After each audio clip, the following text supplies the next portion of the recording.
la vida de los niños, amén, la vida de los chicos, que los guarda, que los protege, amén. Vamos a ustedes saben que me queda una semana para ser libre.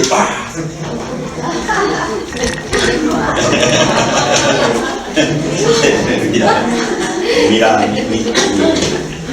mi futuro lleno. ¿Sabes por qué el futuro lleno? Ya casi, casi, por 5 días le falta. Ha sido largo el periodo para mí, hermano. Pero sí, ¿verdad? Yo quiero ser sincero con ese aspecto porque 29 años al lado de mi igual que con mi hijo. Entonces no es fácil que los hijos, cuando uno dice los hijos se van, el síndrome del nido vacío. ¿Ya? Aunque mi esposa está muy contenta. Pero uno echa de menos a sus hijos. ¿O no? ¿Sí o no? Algunos dicen. Bueno, eso es un paréntesis. ¿Cómo han estado? ¿Bien? ¿Cómo han estado? ¿Bien? ¿Están dispuestos a escuchar la palabra del Señor? Amén.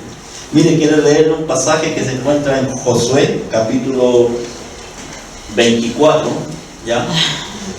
Y después me pones Jueces 21-25, ¿ya? Josué, capítulo 24, versículo 19.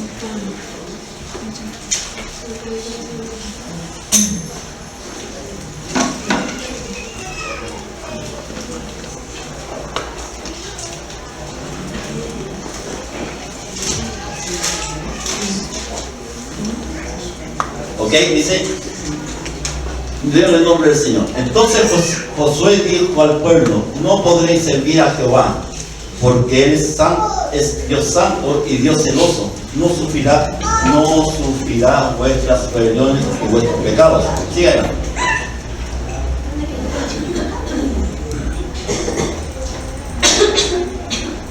Si dejareis a Jehová y sirviereis a dioses ajenos, Él se volverá y os hará mal, y os consumirá después que os ha hecho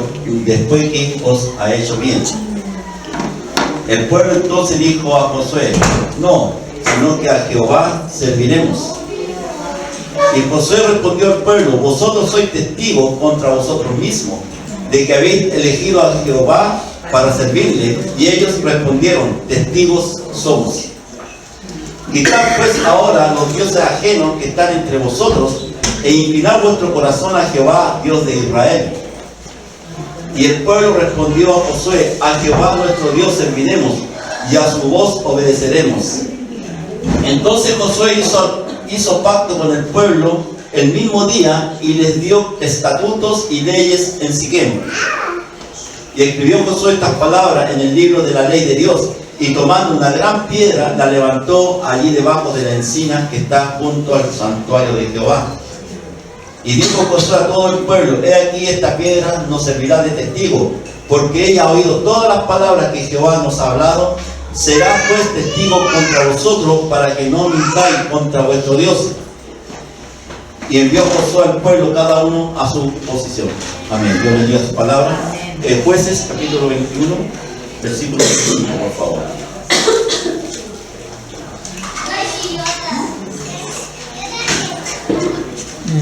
En esos días no había rey en Israel, y cada uno hacía lo que bien le parecía. Dios bendiga esta su palabra. Mire, hay un periodo, ¿no es cierto?, de transición, ¿no es cierto?, cuando Josué, ¿no es cierto?, y después el versículo siguiente que seguía a Josué, él muere, ¿ya?, y es enterrado, etc. Y él representa, ¿no es cierto?, y dice que da su discurso, ¿no es cierto?, ante el pueblo de Israel, y el pueblo de Israel hace un pacto con Dios. Y él dice que solamente a Jehová Dios servirá con todo su corazón.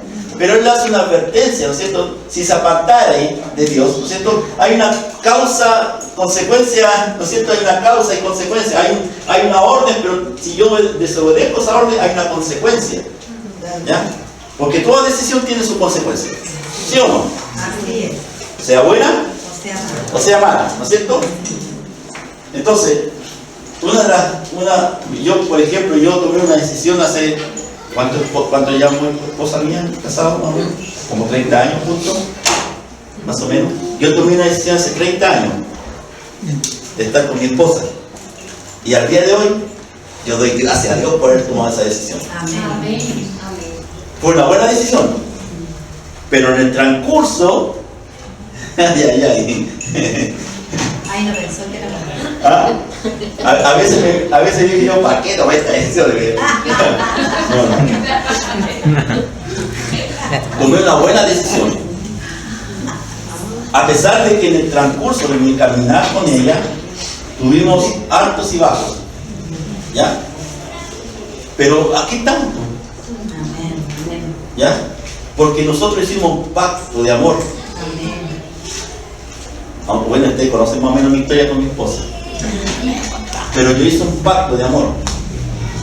Aunque en ese momento no se reflejaba el amor, pero hice un pacto de amor. Y permanecí con ella. Usted sabe que yo a mi esposa no la amaba, no la quería, para nada. Todo lo contrario, estaba ahí porque estaba en la Belén. Pero yo tomé una decisión.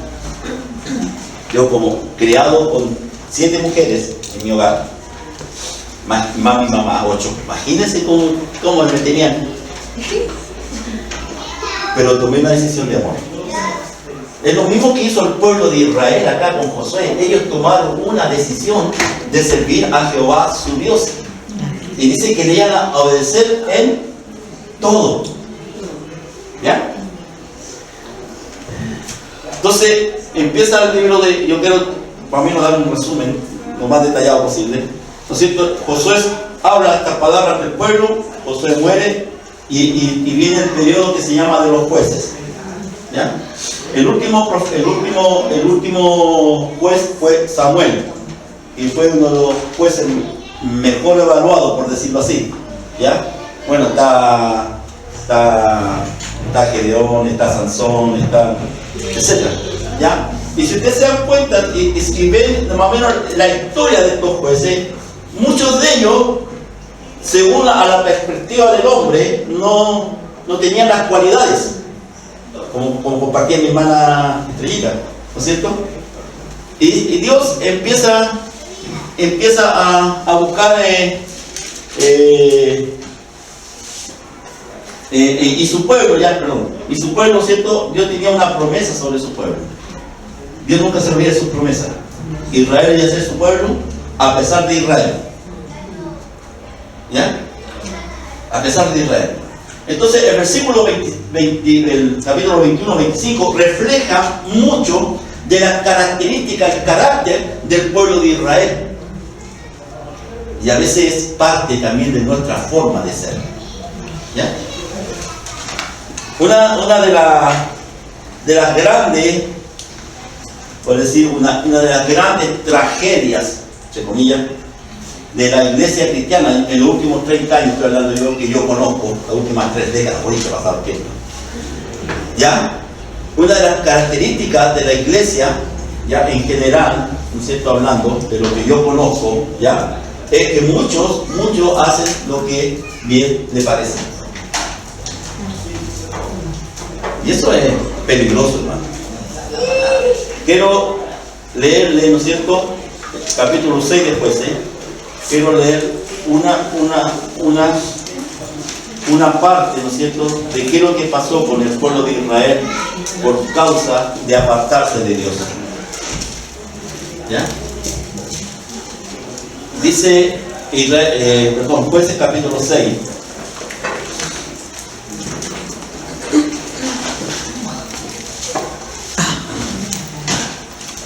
Dice, los hijos de Israel hicieron lo malo ante los ojos de Jehová, y Jehová los entregó en manos de Madián por 7 años. ¿Ya? Primera cosa, ¿no es cierto? Para que una persona o una nación sea restaurada, ¿no es cierto?, tiene que haber, ¿no es cierto?, un reconocimiento o una denuncia del pecado de esa nación. ¿Usted sabe cuál es el pecado de nuestra nación? ¿Cuál es el pecado de nuestros gobernantes? Son abusivos, hermano. ¿El poder? El poder, el amor al dinero. Es impresionante, hermano, cómo son nuestros gobernantes. Todo lo que hablan, todo lo que apuntan, si usted ve, ¿quién ve las noticias? Muchos no ven las noticias, ¿no es cierto? Porque son desastrosas, ¿verdad? Pero yo me informo con respecto que todo lo que tiene que ver con el gobierno de una nación va solamente centrado no en la necesidad de la gente, sino centrado en ellos mismos, en el poder, en adquirir más poder. ¿No es cierto? Y a base de eso el pueblo sufre. ¿Ya? Por ejemplo, es indignante que una persona jubilada, 70 años, reciba una pensión de 100.000 pesos. Es indignante, hermano. ¿Quién vive con 100.000 pesos mensuales? Eso yo se lo doy a mi nieto para que haya comprado el dulce. 2 veces a la semana, hermano. Es indignante, hermano. Pero ¿sabe lo que pasa? En este tiempo, ¿no es cierto?, en el pueblo de Israel, una de las cosas que sucedía en los tiempos de los jueces era que un tiempo, cuando el pueblo ya estaba, ¿no es cierto?, caía en la idolatría, ¿no es cierto?, el pueblo se iba sumergiendo en el pecado, a tal punto que ellos dejaban a Dios de lado y adoraban a los dioses. En este caso era el dios Baal, el dios de las moscas. ¿Ya? Entonces se apartaban y Dios veía todo eso y dijo: mire, lo tremendo de esto, hermano. Dice: a los ojos de Jehová, y lo entregó, dice, en manos de Madián por 7 años. Usted conoce la historia, ¿no es cierto? Si llegan hasta el versículo 6, ya, era que los madianitas, ¿no es cierto?, en el tiempo de la cosecha, ellos venían y arrasaban. Oye, José Alexander tiene que llamarse. El que quiere dulce el niño. Entonces, imagínense, cuando usted cree que Dios, ¿cuántos creen que Dios es bueno? Amén. ¿Cuántos creen que Dios es amor? Amén. ¿No es cierto? ¿Cuántos creen que Dios le ama? Amén. Mire, Dios amaba al pueblo de Israel. Amén. Profundamente. Amén. Profundamente. ¿Y qué pasó con el pueblo de Israel aquí? Dice que Dios lo entregó por 7 años a las manos de los madianitas. ¿Por qué lo entregó? Porque eran desobedientes. El principio, siempre hay un principio en la Escritura. La desobediencia trae consecuencias en nuestras vidas. Si no, pregúntenle a los hijos de antaño, no a los hijos de ahora, porque los hijos de ahora los tratan con papel celofán, le pegan el palmazo ahora. Antiguamente a nosotros les daban, ¿no? ¿Ah? Él tenía un palo, ¿no es cierto?, o lo que pillaban por delante, hermano, ¡pum!, lo lanzaban. ¿Ya? Dios, hermano, la desobediencia traía una consecuencia. ¿Y cuál fue la consecuencia para el pueblo de Israel? Mire el versículo 6, ponga ahí, por favor. Mire lo que pasó con el pueblo de Israel. Dice: de este modo empobrecía Israel en gran manera por causa de Madián. ¡Qué tremendo, hermano! El pueblo de Israel se apartó de Dios, ¿no es cierto? ¿Y qué pasó con el pueblo de Dios? Dice que Dios dio un juicio sobre Israel a través de los madianitas. ¿Y qué pasaba? Que se empobrecía. Ahora, ¿usted cree que nos puede pasar lo mismo nosotros con este tiempo? Amén. Ahora usted me dirá: pero yo no estoy pobre. Gloria al Señor por ello. Pero en su relación con Dios, en su comunión con Dios, ¿cómo es su corazón? ¿Qué pasaba con el pueblo de Israel? Israel apartaba la mirada de Dios. y se inclinaba para otro lado. ¿Qué pasa con los hijos de Dios cuando apartan la mirada de Cristo? ¿Qué pasa cuando uno aparta la mirada del Señor? ¿Qué pasa con nuestra vida? Ahí está el versículo, el último versículo que leímos. Decían, hacían todo lo que bien le parecía. No consideraban a Dios, sino consideraban su propio corazón.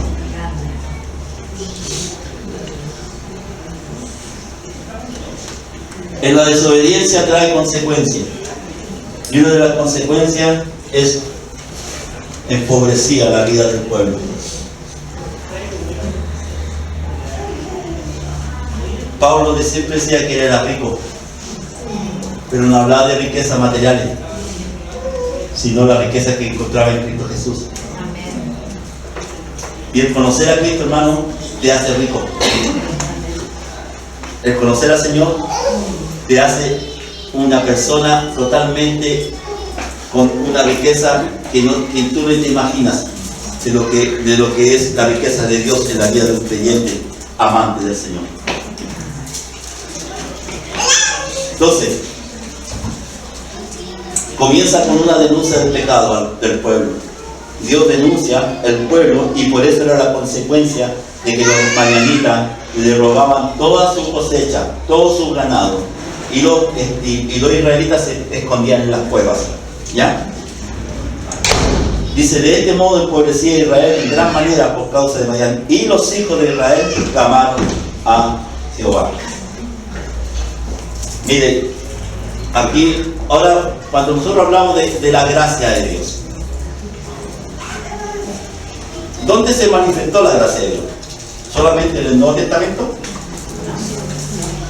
Toda la vida.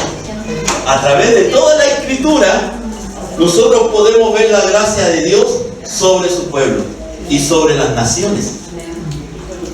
Entonces dice que el pueblo de Israel clamó a Jehová. ¿Por qué? Porque se encontraron en una condición tan paupérrima, tan mala, tan empobrecido, tan desamparado, que ellos lo único que atinaron y lo que tenían que hacer era clamar a Dios. ¿Y qué le dijo Dios? ¿Sabes qué? No quiero nada más contigo. Chao. Ay, si nuestro Señor fuera como nosotros, ya no estaría ni uno vivo. Pero Dios es diferente. Gloria a Dios por eso. ¿No es cierto? Entonces, la consecuencia, ¿no es cierto? El pecado trae consecuencias, trae ruina, trae opresión, trae temor, trae culpabilidad, trae incredulidad, angustia y todo lo que te quiera nombrar. Pero una de las cosas más tremendas que causa el pecado es que el pecado introduce y empieza a fortalecer la incredulidad en nuestro corazón. Porque ya no creemos en Dios. ¿Qué pasó con el pueblo de Israel? Ya no estaba creyendo en Dios. ¿En quién creía? En Baal. Baal era su Dios. Baal era el que supuestamente sustentaba al pueblo de Israel, pero no lo sustentaba, lo empobrecía. Entonces, ¿qué hacen? ¿Qué hace Dios? ¿Qué hace el pueblo de Israel? Clamó a Jehová. Y miren lo maravilloso de esto, dice, y cuando los hijos de Israel clamaron a Jehová a causa de los madianitas, Jehová, dice, envió a los hijos de Israel un varón profeta, el cual les dijo, así ha dicho Jehová de Israel, yo hice salir de Egipto y os saqué de la casa de servidumbre, os libré de mano de los egipcios y de mano de todos los que os afligieron, a los cuales eché delante de vosotros, y os di su tierra. Y os dije, yo soy Jehová vuestro Dios, no temáis a los dioses de los amorreos, en cuya tierra habitáis, pero no habéis obedecido mi voz. Miren, Dios le habla, le dice, ¿sabes qué? Le mandó un profeta. Hermano, usted ha pensado muchas veces que cuando una persona viene a usted y le habla de parte del Señor. ¿Qué piensa usted que es esa persona? ¿Usted no ha pensado nunca que tal vez es una persona enviada por Dios para hablar a su vida? Y muchas veces lo que Dios quiere ministrarle a su corazón tal vez no está de acuerdo con lo que usted piensa o cree. Entonces, ¿qué hace aquí? Le dice, manda un profeta y le dice, mira, yo soy este Dios que te saqué de Egipto de servidumbre. Hermano, usted tiene que pensar que en este tiempo, más que nunca, nosotros tenemos que consagrarnos al Señor. Porque si usted no se consagra al Señor, no viene nada bueno. ¿Ya? Ahora, Israel se volvió un pueblo idólatra y daban culto a Baal. Esto trajo el juicio de Dios, porque el pueblo se apartó de su decisión. Josué, ¿no es cierto? Ellos hicieron una promesa. Vino el tiempo y ellos se apartaron de esa promesa y empezaron a adorar la idolatría. No fallaron a su compromiso con el Señor. ¿Cuántos de nosotros hemos hecho promesa al Señor? ¿Cuánto hemos dicho al Señor, Señor, yo te entrego hasta mi vida para servirte a ti? ¿Cuánto? ¿No es así? ¿Cuántas promesas no hemos hecho a Dios? Como el pueblo de Israel le hizo una promesa a Dios, pero se apartaron de esa promesa y trajo consecuencias a su vida. Hermano, si usted le hace una promesa, mire, es más, yo muchas veces le dije al Señor, Señor, te entrego mi vida. Y cuando yo le digo al Señor, te entrego mi vida, usted ha razonado en su mente, decir, ¿qué significa entregar mi vida? Quiere decir que ya su vida no le pertenece al Señor. Es como si usted me hiciera un regalo a mí, ¿no es cierto? Y yo, mire, pastora, le hago este regalo. Ya, gracias, mi hermana. Ya ese regalo, esa pertenencia ya no es suya, es mía, y yo puedo hacer lo que quiero con ella. Porque es mía, ¿no? Y cuando usted le dice al Señor, Señor, te entrego mi vida, ya su vida no le pertenece. Ya no le pertenece. Entonces cuando usted dice, Señor, yo no quiero esto, quiero todo otro, pero el Señor dice, tu vida ya no te pertenece. Ya no es tuya. Pero actuamos como si fuera nuestra. Hacemos lo que más bien nos parece a nosotros. Y no hacemos como Dios quiere que hagamos. Cuando el pueblo se apartó, vino consecuencias sobre Israel. Pero ¿sabe? Es como la humanidad, hermano. Dice la Biblia, por cuanto todos pecaron, estaban destituidos de la gloria de Dios. No teníamos oportunidad alguna. Pero el Señor envió a su Hijo. El Padre envió a su Hijo para rescatarlo.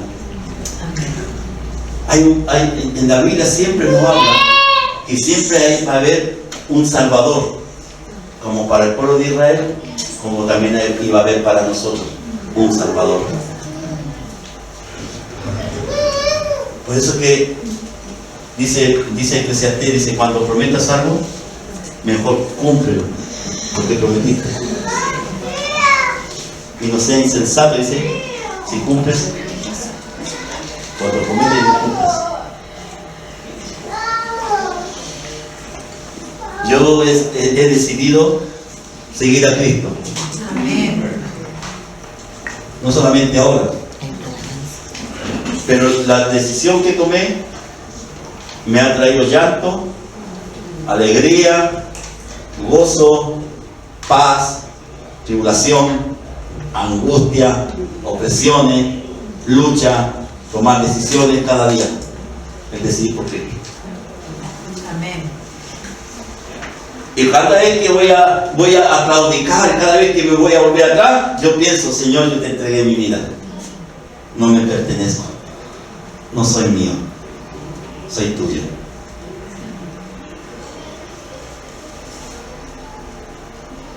Qué impresionante es saber, hermano,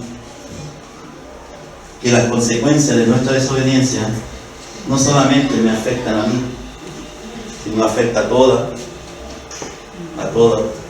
los que están a mi alrededor. Afecta. Por la obediencia de un hombre vino la salvación para el mundo, y por la desobediencia de un hombre vino la condenación para el mundo.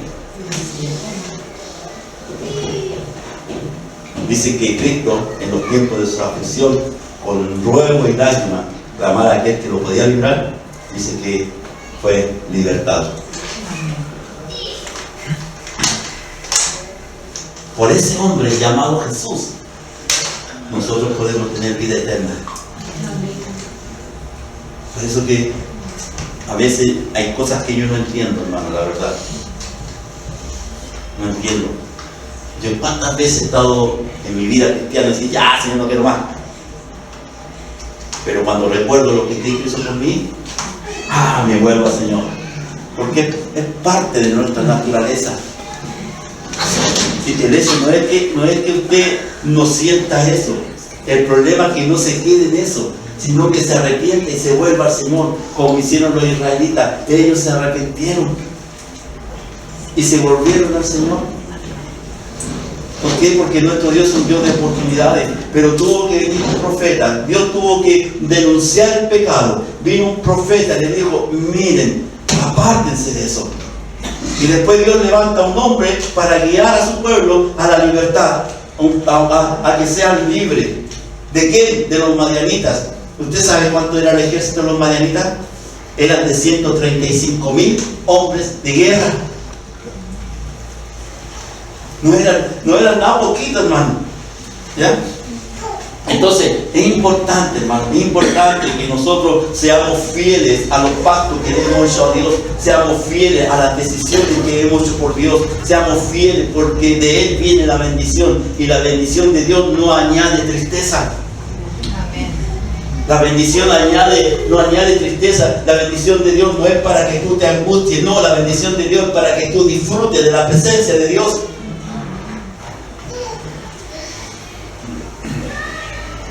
Dios tiene que tratar el pecado de nuestro corazón. Para continuar avanzando en nuestra vida debemos ir despojándonos de nuestro pecado y de nuestro peso. Hebreo 1:2 dice que debemos por esta carrera con paciencia, despojándonos de todo pecado y de todo peso que nos asedia, poniendo los ojos en Jesús, el autor y consumador de nuestra fe.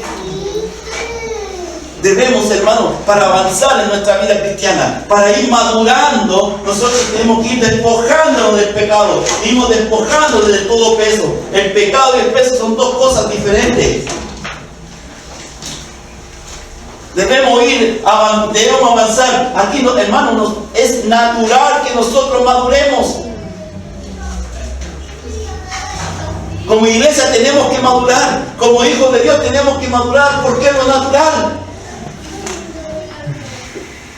Si uno no madura, hay algo que está pasando que no está bien en mi corazón. Tenemos que madurar. Tenemos que ir creciendo en el conocimiento y en la estatura para con Cristo. Tenemos que ir cambiando nuestra forma, nuestra manera. Inclusive muchas veces hay personas que cambian su manera hasta de caminar cuando están en Cristo. Nuestro vocabulario tiene que ir cambiando. Nuestra relación con los demás tiene que ir cambiando. Tenemos que mirar a mi hermano como superior a mí mismo. Podría hacer una pregunta a una hermana, decía yo, ¿quién sabe más? Decía yo, al José le preguntaron, ¿quién sabe más, José? ¿Tú o yo? Según José, yo sé más. ¿Ya? ¿Pero qué pesa eso? Hermano, mire, yo puedo saber mucho o puedo saber poco, pero Dios conoce mi corazón. Dios conoce su corazón. O sea, aquí no tiene que ver que sepa más o que sabe menos, tiene que ver con el corazón. Tiene que ver cómo es su corazón para con Dios. Y Y cuando su corazón para con Dios es correcto, va a haber una forma de conducirse diferente. Ya no va a hacer lo que usted quiere, sino se va a sujetar a la soberanía, al poder de Dios, a la autoridad de Dios, y por consiguiente se va a ir sujetando a las autoridades que Dios le pone por delante, porque hay un cambio. Mire, cuando el último versículo dice que no había rey en Israel, cada cual hacía lo que quería, era porque no había una autoridad a donde sujetarse, y ellos tampoco se sujetaban a Dios, y ni tampoco se sujetaban a un rey porque no había. Hermano, estamos en los tiempos más peligrosos de la historia de la humanidad. Estamos en los tiempos más difíciles de la humanidad. Usted ni se imagina todas las herejías, toda la apostasía que se están introduciendo dentro de la iglesia del Señor. Y una de las apostasías más terribles que está dentro de la iglesia del Señor, que se predica un evangelio parcial. No se predica el evangelio completo, no se predica al Cristo céntrico. Cristo está lejos de muchos púlpitos, hermanos.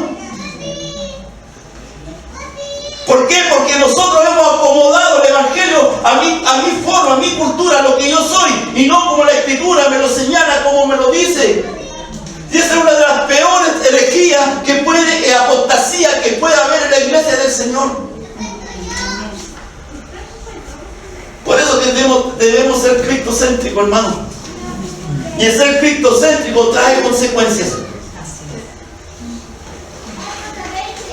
Miren lo que Dios llamó a un hombre de Gedeón. La palabra Gedeón significa cortante.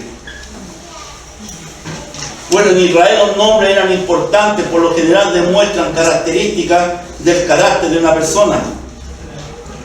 Como Dios se muestra en diferentes nombres, ¿no es cierto? Jehová Shalom, Jehová Rafa, Jehová Nisi, etc. ¿No es cierto? Muestran un atributo, una característica del carácter de Dios.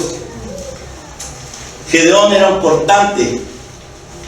Característica de Gedeón, 6:12. Dice, esforzado y valiente. Qué interesante que la mirada de Dios es muy diferente a lo que nosotros tenemos. Dios sabe el potencial que Él puede poner en nosotros. Isaías 55, versículos 7 al 11 dice que vuestros pensamientos no son mis pensamientos, ni vuestros caminos son mis caminos. Porque mis pensamientos son más altos que vuestros pensamientos, mis caminos más altos que vuestros caminos. Por eso cuando el pastor le dice, hermano, Dios quiere hacer algo grande contigo, es porque Dios está poniendo una palabra en mi corazón que te está diciendo el potencial que hay en ti. Dios quiere levantar tu pueblo, quiere levantar tu vida, pero tú tienes que creer a lo que Dios dice de ti, no lo que tú dices de ti mismo, lo que yo digo de mí mismo, sino lo que Dios dice de ti. Amén. Gedeón era un hombre que estaba, dice en el versículo 11, dice que estaba sacudiendo el trigo en el lagar. ¿Usted sabe cuál es el lagar? El lagar donde está el estiércol de los animales. Estaba sacudiendo el trigo, ¿sabes? Y el trigo no se sacude en un lagar, se sacude afuera para que todo lo que es la paja vuele y vaya quedando el trigo. Y ahí se le apareció Dios a Gedeón. Hermano, Dios siempre viene a lo menospreciado, a lo que es vil, a lo que no era, para avergonzar a los sabios entendidos de este mundo. Pero para que nosotros podamos avergonzar a los sabios entendidos de este mundo, nosotros tenemos que caminar en el poder del Espíritu Santo.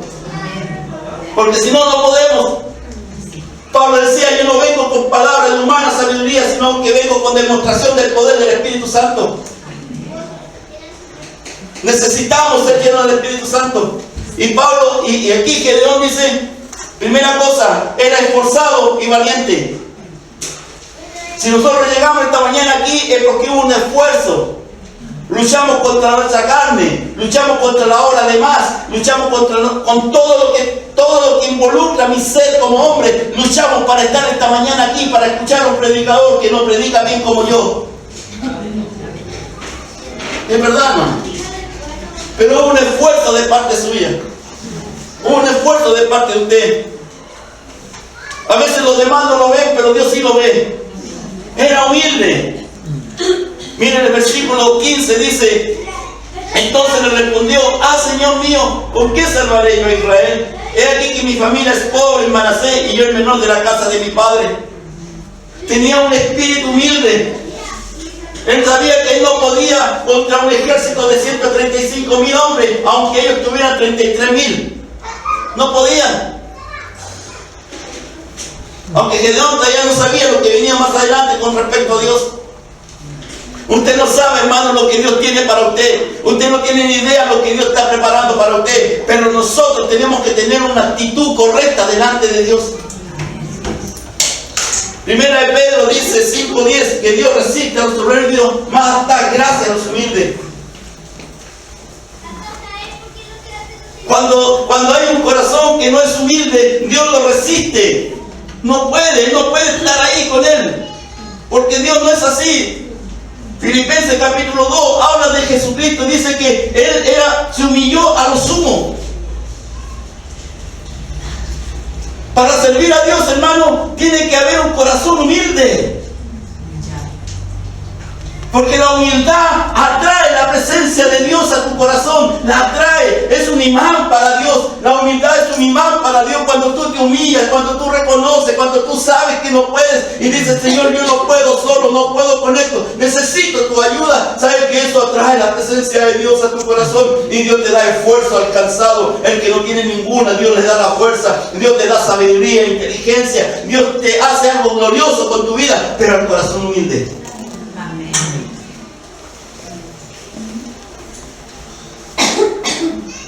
Tenía fe.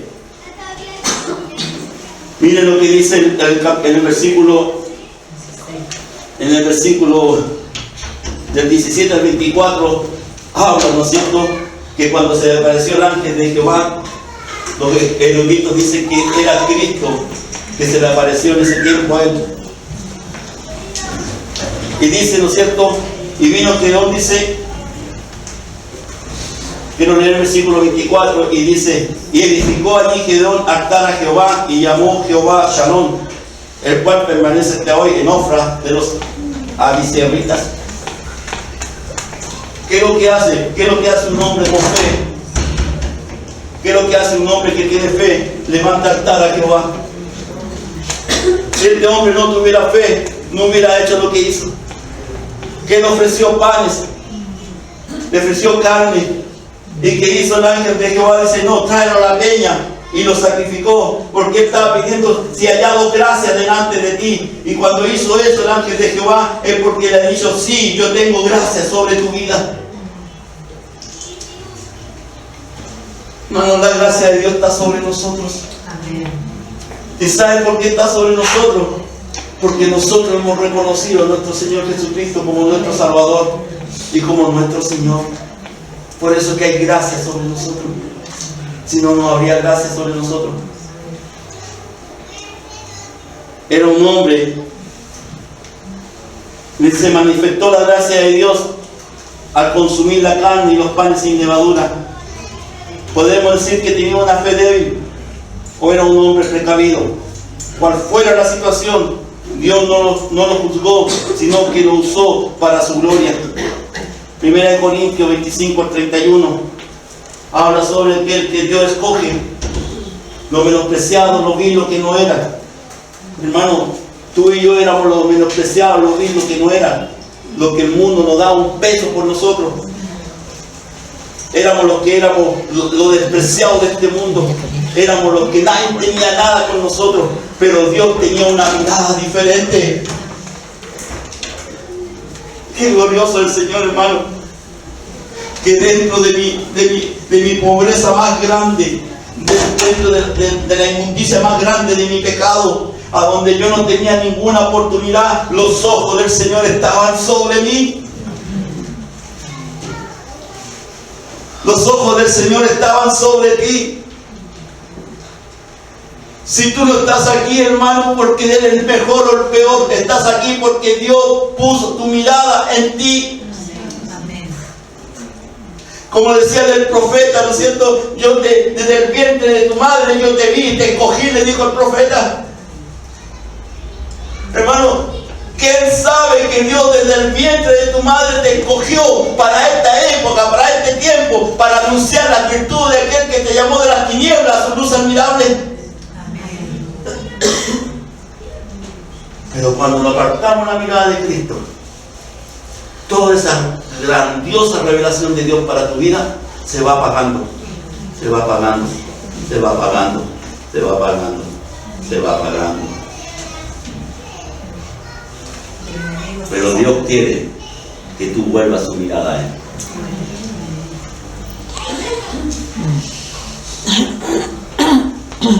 Qué importante, hermano.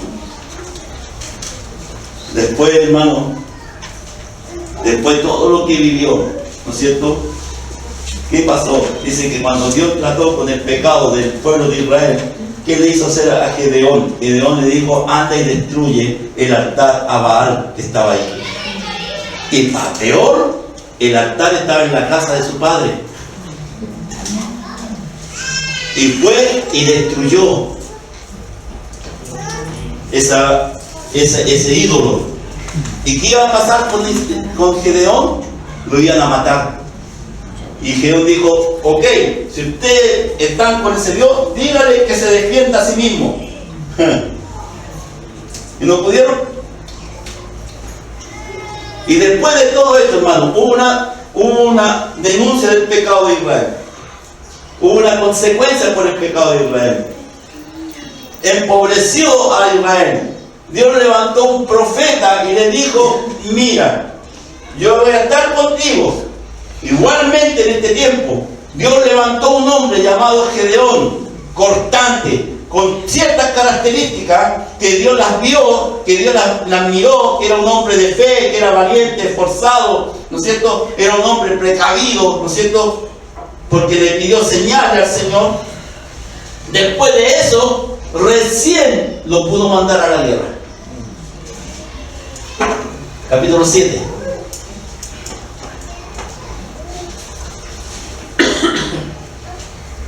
Después de todo esto, recién podía Gedeón salir a pelear la batalla ante los madianitas. ¿Y qué dice? Que vino el Espíritu de Dios sobre su vida.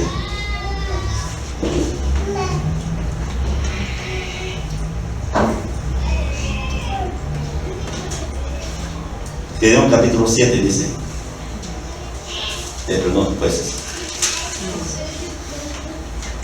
El versículo 34 del 6 dice: entonces el Espíritu de Jehová vino sobre Gedeón, y cuando éste tocó el cuerno, las abiezeritas se reunieron con él. Nuestra batalla, hermano, Efesios capítulo 6, versículo 10 en adelante, dice lo siguiente: fortalecer en el Señor y en el poder de su fuerza.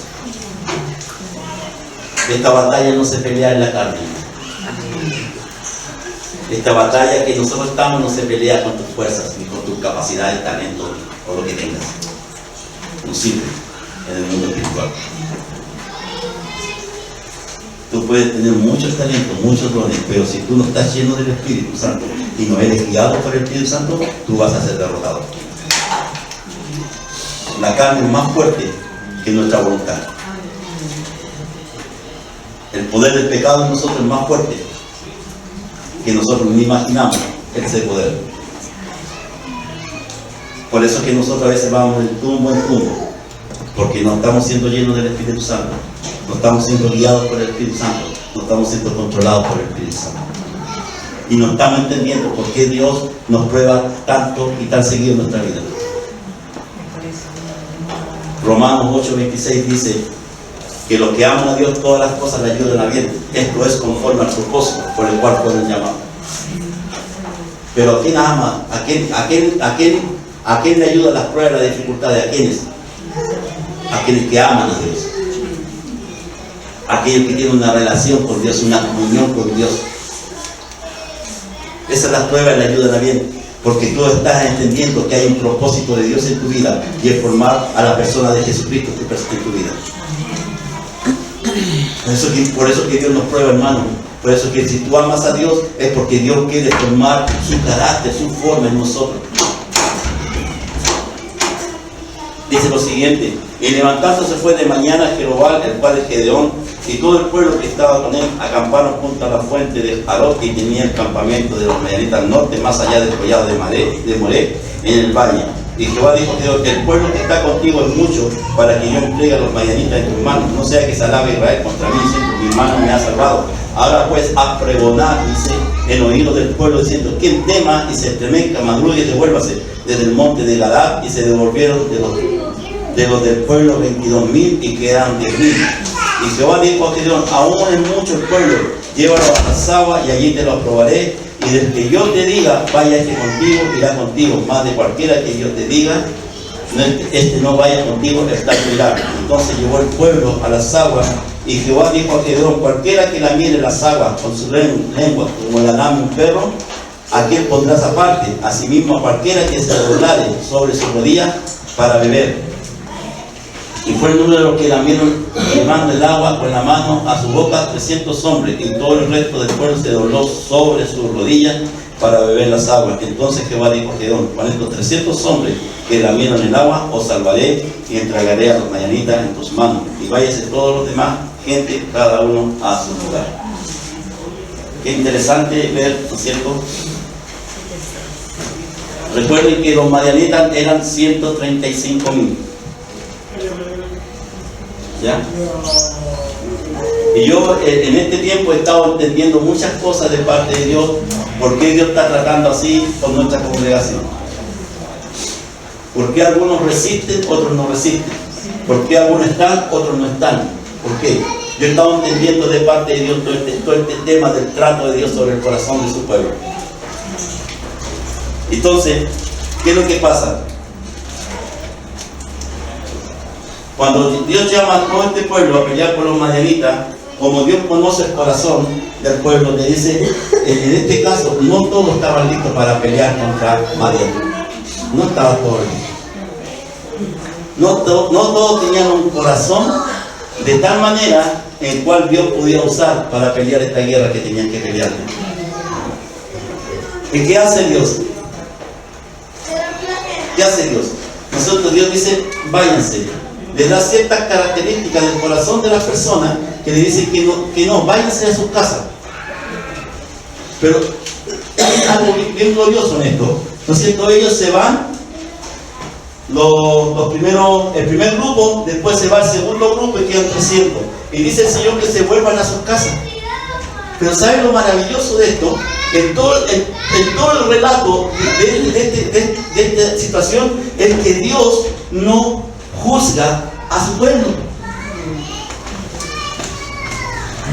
Dios no le dice, oye, ustedes que son cobardes, ustedes que son aquí. No, Dios no le dice nada de eso. Solamente Dios le dice, devuélvanse a sus casas. Ahora,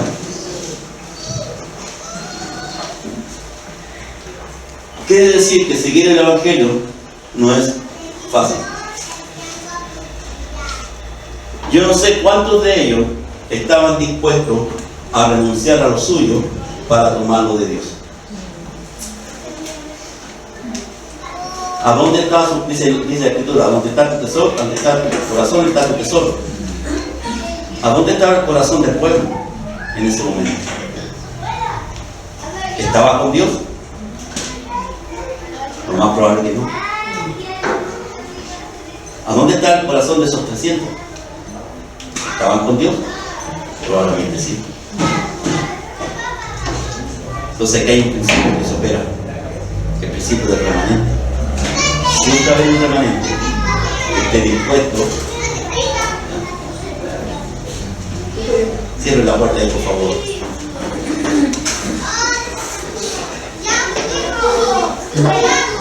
Siempre va a haber un remanente que va a estar dispuesto a pagar el precio. Siempre. Y eso ha sido por toda la historia de la humanidad en el pueblo de Dios. Siempre. Si te van al libro de Mateo, capítulo 8, hermanos, por favor, versículos 18 al 22.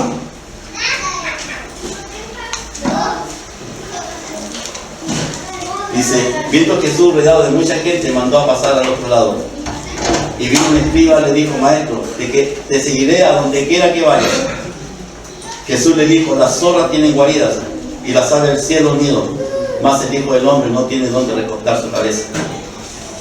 Otro de sus discípulos le dijo: Señor, permítame que vaya primero y entierre a mi Padre. Jesús le dijo: sígueme, deja que los muertos entierren a sus muertos. Capítulo 10, versículo 34. El mismo Mateo. No penséis que he venido para traer paz a la tierra. No he venido para traer paz, sino espada. Porque he venido para poner en disensión al hombre contra su padre, a la hija contra su madre y a la nuera contra su suegra. Y los enemigos del hombre serán los de su casa. El que ama a padre o a madre más que a mí, no es digno de mí. El que ama a hijo o a hija más que a mí, no es digno de mí. Y el que toma su cruz, y el que no toma su cruz y sigue en pos de mí, no es digno de mí. Después me busca, por favor, Lucas capítulo 14, del 25 al 33. El discipulado tiene un precio, hermano. El seguir a Jesús tiene un precio. Yo no sé cuánto nosotros estamos dispuestos a pagar un precio por seguir a Jesús. Mire, Jesús fue muy duro con aquellos que le seguían. Les dijo: no tengo a dónde recortar mi cabeza, no tengo nada. Era el Hijo de Dios. Dice, pero Jesús le dice: el que ama más a estos que a mí, no es digno de mí. Deja que sus muertos entierren a sus muertos. Al joven rico le dijo: mira, anda, ve, vende todo, dáselo a los pobres y sígueme. El seguir a Jesús, hermano, hay que pagar un precio. Hay que pagar un precio. Nosotros no podemos tener un evangelio romántico. No, hermano, el evangelio de Jesucristo no es romántico, no tiene nada de sentimental. Tiene que ser con decisiones, sea para bien o para mal. Si tú decides por Cristo, gloria a Dios, al Señor, porque decides por Cristo. El tomar la cruz cada día tiene un precio, hermano. Tú tienes que pagar ese precio. El negarse a sí mismo. El morir a lo que yo quiero, el morir a mi yo, para tomarlo de Cristo en mi corazón, en mi vida. Es la forma, hermano, que nosotros podemos ganar la victoria que tenemos delante de nosotros contra el diablo, contra el mundo y contra nuestra carne. Es que nosotros tomemos decisiones por Cristo. Si tú no decides tomar la cruz cada día por Cristo, porque es una decisión diaria, constante en tu vida, hermano, el seguir a Cristo no tiene nada que ver con emociones, sentimientos, tiene que ver con decisiones que tú tienes que tomar en tu vida para seguir a Cristo. O si no, hermano, tú vas a sufrir las consecuencias de no hacerlo. Y yo no quiero decirles, no quiero meterle miedo. Hermano, el evangelio tiene consecuencias, tanto buenas como malas. Por eso es importante, hermano, que usted busque del Señor, que se consagre al Señor. Y una de las grandes batallas que estamos perdiendo en este tiempo es la oración en medio del pueblo. Qué tremendo, hermano, cuando nosotros como pueblo dejamos de orar, el enemigo va tomando más fuerza en nuestras vidas y en nuestro alrededor. Cuando nuestra oración flaquea, las fuerzas de la carne empiezan a surgir en nosotros, empiezan a surgir las fuerzas espirituales de maldad, y mi corazón se va llenando de pura basura que viene de parte del enemigo. Porque empezamos a dejar la oración, empezamos a dejar la escritura, empezamos a dejar todo lo que Dios demanda de nosotros que tenemos que hacer, escudriñar las escrituras, porque a vosotros os parece que encontraréis la vida eterna y ellas dan testimonio de mí. Si nosotros dejamos la escritura, dejamos de conocer a Cristo. Si nosotros dejamos la oración, dejamos de tener comunión con el Padre. Ya sea la oración individual como la oración en comunidad. Hemos dejado la oración en comunidad. Muchos hemos dejado también la oración individual. No estamos orando lo que tenemos que orar. No estamos clamando lo que tenemos que clamar. Pretendemos solucionar todas las cosas en nuestras fuerzas. Y cuando nosotros queremos hacer nuestras fuerzas, nos cansamos, nos agotamos y salimos derrotados y frustrados. enemigo. Tenemos que tener comunión con Dios, relacionarnos con Dios, tomar la cruz cada día, pagar el precio, negarnos y seguir a Cristo. Ese es el precio que hay que pagar. Ese es el precio, hermano. Yo no te puedo predicar otro evangelio. No te puedo predicar un evangelio así como de la teología de la prosperidad. No te puedo decir, hermano, tú vas a ser próspero en todo, aunque yo creo que Dios sí te quiere prosperar. Amado, dice, yo deseo que tengas salud y seas prosperado en todas las cosas, así como prospera tu alma. La bendición viene del alma hacia afuera. Viene de nuestro interior hacia afuera, no de afuera hacia adentro. Tenemos que buscar a Dios. Tenemos que dejar que Dios pelee nuestras batallas. Aquí Gedeón dijo, y el Señor le dijo, con 300. Y usted sabe que los 300 muy pocos levantaron la espada, porque Dios provocó un estrago en el campamento enemigo. Hermano, si tu corazón, si tu vida, si tú estás consagrado a Dios y tú buscas de Dios en oración, en la escritura, en la comunidad, en la comunión, sabes tú que Dios peleará tus batallas. Amén. Dios va a pelear tus batallas. Pero si no lo haces, la carne surge, el yo surge, el diablo trae opresión sobre tu vida, el diablo va a querer destruirte todo lo que tú amas, va a querer destruir todo lo edificado, va a querer destruirlo. Pero si tu corazón está con Cristo, Él pelea tu batalla.